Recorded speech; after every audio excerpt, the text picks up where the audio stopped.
அனைவருக்கும் வணக்கம். நான் பிரபாகரன், ஜோதிடர், சென்னையிலேருந்து பேசுகிறேன். இப்போ நான் என்ன சொல்ல போகிறேன்னா, நம்ம ஜாதகத்தில் இந்த சனியும் செவ்வாயும் அதிகமான பங்குகள் கொடுக்குறாங்க, கருத்தில் கொள்ளுங்க. இப்போ சனி ஒருத்தருக்கு சூப்பராக இருந்து செவ்வாய் உச்சம் பெற்றிருந்தார்னா அவங்களுக்கு கண்டிப்பாக காதல் திருமணம் தான் ஏற்படும். நல்ல வசதியான பணக்கார பெண்ணை வந்து மணப்பார், கருத்தில் கொள்ளுங்க.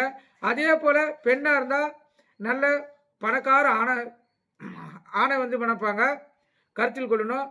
செவ்வாயும் சனியும் தான் ஒரு மனிதனுடைய வாழ்க்கையை தீர்மானிக்கிறது. வசதியாக வளர்த்தா காதல் திருமணமா இல்லை சொந்தத்தில் திருமணம் சொல்கிறது சனியும் செவ்வாய் தான், கருத்தில் கொள்ளுங்க.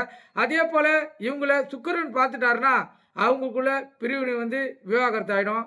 அதை கருத்தில் கொள்ளுங்க. விவாகரத்து ஏற்படுறதுக்கு இந்த 2 கிரகத்துக்கு கூட சுக்கிரன் தொடர்பு கொள்ளக்குள்ள அந்த விபத்து ஏற்படும். கருத்தில் கொண்டு பயன்படுங்க. நன்றி, வணக்கம்.